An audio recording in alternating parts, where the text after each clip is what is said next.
Everyone, a very warm welcome to civils prep. इस video lecture में हम शुरू करने जा रहे हैं हमारी क्लास 7th की सोशल साइंस की न्यू एनसीईआरटी के 11th चैप्टर को, which is from barter to money. मतलब पहले हमारा जो एक्सचेंज का सिस्टम चलता था वो बार्टर सिस्टम चलता था, और बार्टर सिस्टम से जो आज के टाइम पे मनी सिस्टम है, जो हम डिजिटल ट्रांजेक्शन्स करते हैं, उसमें हम किस तरीके से कन्वर्ट हुए, उस चीज के बारे में हम इस चैप्टर में पढ़ने वाले हैं। बार्टर सिस्टम की अगर बात करें तो लोग जो पहले के टाइम पे गुड्स और सर्विसेज को ही आपस में एक्सचेंज कर लेते थे। जिस चीज की उनको जरूरत होती थी उसके बदले में उनके पास जो चीज प्रेजेंट होती थी उसका एक्सचेंज कर लेते थे। So this system was known as the barter system. For example, अगर आपको कोई स्वेटर, शूज इस शेप की चीजें चाहिए और इसके रिटर्न में कोई एक एग्रीकल्चर का फार्मर है, फार्मर के पास यहाँ पे वीट प्रेजेंट है, तो वीट के बदले में वो एक्सचेंज कर लेता था अपनी जरूरत की चीजें। जैसे अगर उसको स्वेटर चाहिए, कपड़े चाहिए, उसकी डेली लाइफ की यूज की चीजें चाहिए, तो उसके बदले में वो ले लेता था। So this was particularly the barter system. लेकिन बार्टर सिस्टम की कुछ एक यहाँ पे शॉर्टकम्स थी। सबसे पहले देखते हैं बार्टर सिस्टम में कौन कौन सी चीजें या कमोडिटीज यूज करी जाती थी विद टाइम। इसमें cowry, shell, salt, tea, tobacco, cloth, cattle में काउज, गोड्स, हॉर्स, शेप सब आ जाते हैं, सीड्स एक्सेट्रा। ये सारी चीजें जो है बार्टर सिस्टम में as an medium of exchange use करी जाती थी। विद टाइम स्टोन की करेंसीज भी, स्टोन्स भी जो है स्पेशल टाइप्स ऑफ रॉक्स के जो स्टोन्स है उसको भी as a medium of exchange use करा जाने लगा। जैसे यहाँ पे एग्जांपल दिया गया है of the red giant disc of rock, ये इसको राई स्टोन्स बोला जाता था।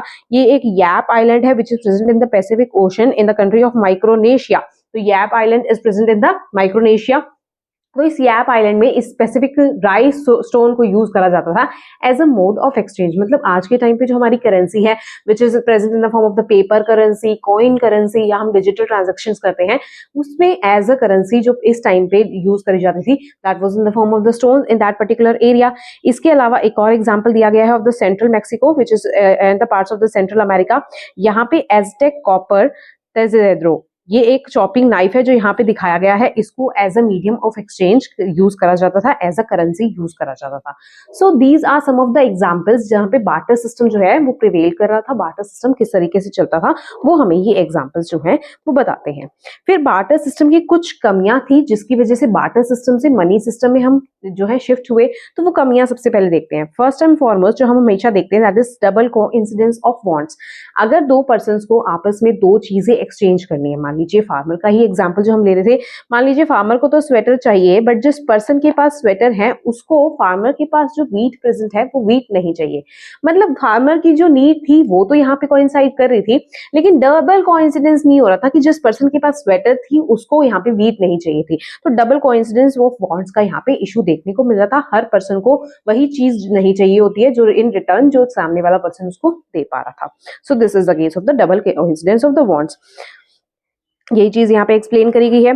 फिर नेक्स्ट हम देखते हैं डिविजिबिलिटी। बहुत सी चीजें होती है, मान लीजिए यहाँ पे एग्जांपल दिया गया है कि एक फार्मर है जिसके पास ऑक्स है।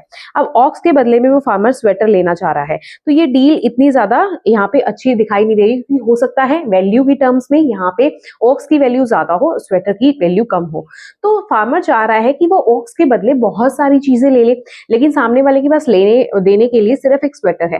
तो यहाँ पे डिविजिबिलिटी का इशू हो जाता है, क्योंकि फार्मर ऐसा नहीं कर सकता कि उस ऑक्स के कुछ पार्ट को कट करके, मान लीजिए उसके किसी भी बॉडी पार्ट को कट करके वो स्वेटर के बदले उस पर्सन को दे दे। तो यहाँ पे डिविजिबिलिटी का इश्यू आ जाता है कि वो ऑक्स के बॉडी पार्ट को तो कट करके अब नहीं दे सकता। So this is the issue of the divisibility which was seen in the barter system. तो ये वन ऑफ द कमी थी वहां पे बार्टर सिस्टम की। देन थर्ड है पोर्टेबिलिटी।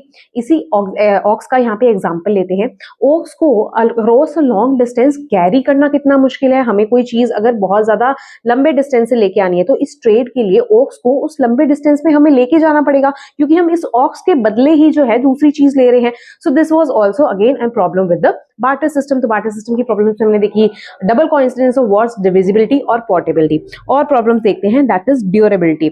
अब ड्यूरेबिलिटी के लिए हम सबसे पहले हमारे जो हमने वीट वाला एग्जांपल लिया था कि फार्मर जो है वो वीट के बदले अपनी जो नीड्स की चीजें हैं उसको अगर ले रहा है, तो वीट क्या है, विद टाइम ये खराब होने लग जाती है। खराब होने लग जाती है तो इसको प्रॉपर स्टोरेज की जरूरत होती है, प्रॉपर इन्वायरमेंटल कंडीशंस की जरूरत होती है। फिर भी हम इसको बहुत ज्यादा लंबे टाइम पीरियड के लिए स्टोर करके नहीं रख सकते हैं, इसको विद टाइम हमें कंज्यूम तो करना ही पड़ेगा, तो ये हो जाता है an issue of the durability. तो these are some of the problems with the barter system. Durability का इशू है, पोर्टेबिलिटी का इशू है, डबल कोइंसिडेंस ऑफ बॉन्ड का इशू है, एंड डिविजिबिलिटी का इशू है। इसीलिए हमने बार्टर सिस्टम को विद टाइम रिप्लेस करा विद द मनी सिस्टम। लेकिन आज भी कई एरियाज में हम बार्टर सिस्टम देखते हैं, जैसे कुछ ट्राइबल एरियाज में, कुछ ट्राइबल फेयर्स में, स्पेसिफिक कुछ एरियाज में जो स्पेशल फेयर्स होते हैं उसमें आज भी बार्टर सिस्टम देखने को मिलता है। जैसे यहाँ पे एग्जांपल दिया है ऑफ द जन बील मेला। जन का मतलब होता है मील, सॉरी मून, और असमीज लैंग्वेज में, और बील का मतलब होता है वेटलैंड। तो ये 3 दिन का एनुअल सोशो कल्चरल फेयर होता है at Jonbeel in Morigaon district of the Assam. तो असम में ये फेयर देखा जाता है, जहाँ पे आज भी बार्टर सिस्टम हमें देखने को मिलता है, मतलब थिंग्स का एक्सचेंज होता है in between, in return of the things only. तो ये this is the barter system. Then यहाँ पे वन ऑफ द एग्जांपल्स और दिया गया है बार्टर सिस्टम का, जो हमने कहीं ना कहीं देखा होगा, exchange of the old clothes with the new utensils. ये भी हमारे घरों के आसपास आपने कहीं ना कहीं देखा होगा। तो ये भी एग्जांपल है ऑफ द बार्टर सिस्टम, जो आज भी कहीं ना कहीं देखने को मिल जाता है। तो एवरी फिर नेक्स्ट हम देखते हैं कि मनी को क्यों हम लेकर आए इन return of the barter system. Barter system की हमने कमियां देख ली थी, तो मनी के ऐसे क्या एडवांटेजेस हैं ओवर द बार्टर सिस्टम कि हम मनी सिस्टम को लेकर आए। तो money acts as a store of the value. Value की स्टोरेज हम बार्टर सिस्टम ने नहीं कर पा रहे थे, क्योंकि हम डिविजिबिलिटी उस टाइम पे सारी कम्युनिटीज को हम डिवाइड नहीं कर पाते। तो हम एग्जैक्ट वैल्यू की कितनी चीज के बदले में हमें जो सामने वाली चीज है उसको कितने टर्म्स में एक्सचेंज करना है, सो ये वैल्यू सिस्टम हम डिराइव नहीं कर पा रहे थे, जिसको हम वैल्यू सिस्टम डिराइव कर पा रहे हैं in this money system. So money acts as a store of the value that can be used later. तो लेटर भी हम इसको यूज कर सकते हैं। इसमें कोई भी आप ये जैसे वीट के एग्जांपल में हमने देखा था कि वीट विद टाइम खराब होने लग जाती है, तो मनी विद टाइम खराब नहीं होती है, इसको हम लेटर यूज के लिए लंबे टाइम के लिए स्टोर करके रख सकते हैं। Then money also serves as a common denomination. Common denomination मतलब हर एक एरिया में अगर हम देखें तो value of the goods and services जो है, ये value of the other goods and services आपस में इनका कंपैरिजन हम बना सकते हैं इन दिस मनी सिस्टम, और कॉमन डिनोमिनेशंस में इसको हम यूज कर सकते हैं। जैसे अगर इंडिया का एग्जांपल ले तो all over the country we have the same value of the same particular coin या सेम पर्टिकुलर नोट, तो हमें यहाँ पे कॉमन डिनोमिनेशंस का पता चल जाता है, हम एक पर्टिकुलर प्रोडक्ट को पर्टिकुलर वैल्यू असाइन कर सकते हैं in this money system. For example आपके पेरेंट्स ने एक शॉपकीपर को मनी दी, उसने वही मनी, उस मनी से ही अपने वर्कर्स की सैलरी पे करी, उसी मनी से अपने जो एवरीडे इसेंशियल्स हैं, हर दिन की जरूरत की जो चीजें हैं उसको परचेज करा, अपने बच्चों के स्कूल की फीस भरी। तो हर एक जगह पे उसने उसी मनी को यूज करा।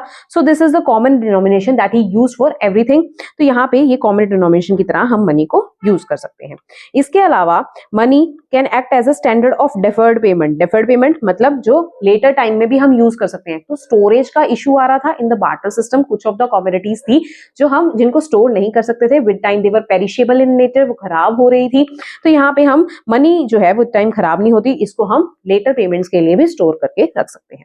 मनी सिस्टम में भी सबसे अगर एंशिएंट चीजें देखें तो हमारा कॉइनेज का सिस्टम शुरू हुआ था। जैसे हमने मौर्यन एम्पायर के टाइम पीरियड में भी देखा था कि सिल्वर कॉइन सबसे पहले चले थे, जिसको हम बोल रहे थे पंच मार्क कॉइन्स, क्योंकि उस पे ऊपर पंच करके यहाँ पे मार्क करा था।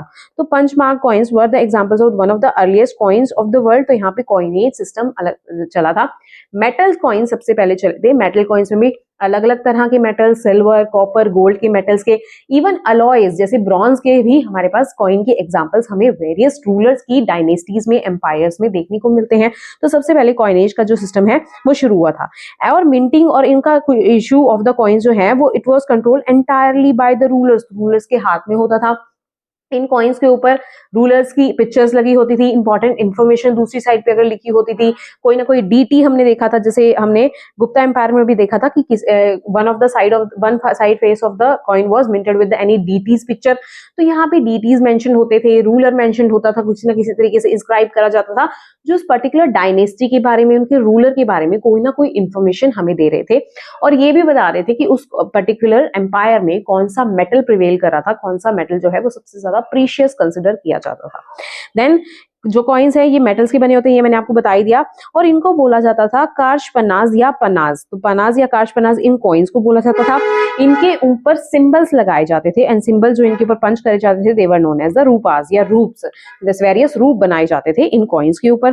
देन एंशियंट टाइम्स में कॉइन्स के दो साइड्स होते थे, उन पे डिफरेंट सिंबल्स एंड मोटिव्स लगे होते थे। मोटिव्स जैसे different kinds of animals, trees and hills and those of the Kings and queen's and deities. ये मैंने आपको ऑलरेडी बता ही दिया। जैसे यहाँ पे एग्जाम्पल दिया गया है, चालुक्याज के जो कॉइन्स होते थे उसमें एक साइड पे वराह इमेज होती थी। वराह वाज द अवतार ऑफ अ विष्णु, तो मतलब ये विष्णु के अवतार वराह को मानते थे चालुक्य किंगडम। ये चालुक्य किंगडम हमारे गुजरात के आसपास के एरियाज में प्रेजेंट होती थी। और दूसरी साइड पे यहाँ पे पैरासोल मिलता है on the other hand. Parasol मैंने जितना सर्च करा इट वॉज अम्ब्रेला की स्ट्रक्चर, तो 3 tier अम्ब्रेला स्ट्रक्चर यहाँ पे मिलता है, यहाँ पे चालुक्य किंग्स के जो कॉइन्स थे उनके ऊपर।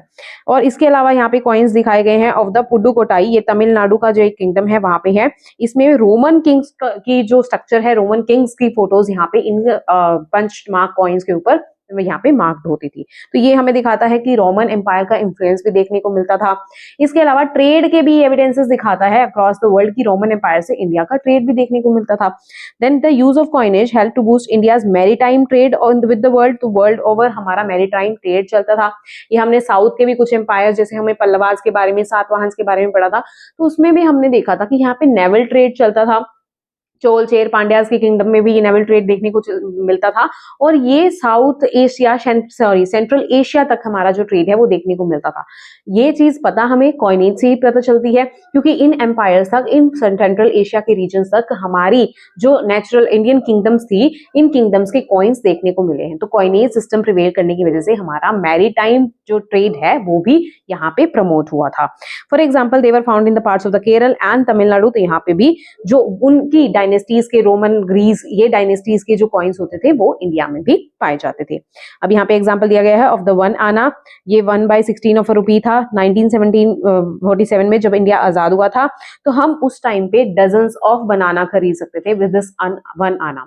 तो ये चीज हमें दिखा रही है कि कॉइनेज सिस्टम किस तरीके से आगे बढ़ा है, किस तरीके से ये कॉइनेज सिस्टम उस टाइम पे हमारी ये इसकी इतनी कम वैल्यू हुआ करती थी। अब यहाँ पे बहुत ही इंटरेस्टिंग इन्फॉर्मेशन दी गई है, जो ये रूपी साइन, जो हम इस तरीके का साइन हम रूपी को डोनेट करने के लिए आज यूज करते हैं, it was adopted by government of India in the year 2010। तो 2010 में इसको अडॉप्ट करा गया था।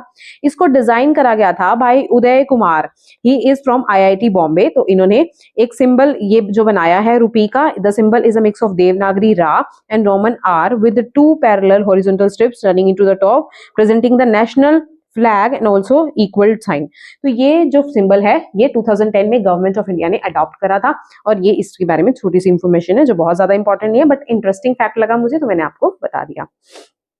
It became difficult to carry a large number of the coins, इसीलिए ये एक प्रॉब्लम होने लगा। प्रॉब्लम इसलिए क्योंकि कॉइन्स का जो मेटल है, मेटल का वेट भी होता है। अब हमें जैसे हमने देखा कि 1947 में 1 आना की भी बहुत वैल्यू होती थी, 1 आने की भी बहुत वैल्यू होती थी। विद द टाइम जो ये वैल्यू है ये कम होती गई। तो ये इसलिए क्योंकि अब हमें ज्यादा नंबर ऑफ कॉइन्स को कैरी करना पड़ेगा छोटे से छोटे ट्रेड के लिए।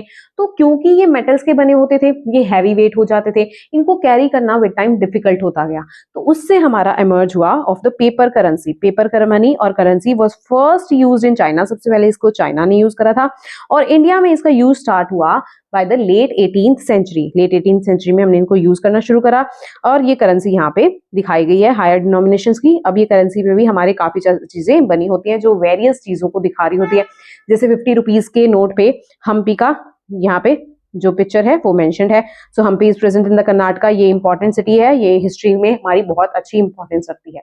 तो इस तरीके से बहुत सारी चीजें, जैसे महात्मा गांधी की फोटो हमारी हर एक नोट पे प्रेजेंट होती है। तो ये नोट्स जो हमारी करेंसी की तरह इसको हम यूज करते हैं, ये भी बहुत सारी चीजें डिपिक्ट करते हैं।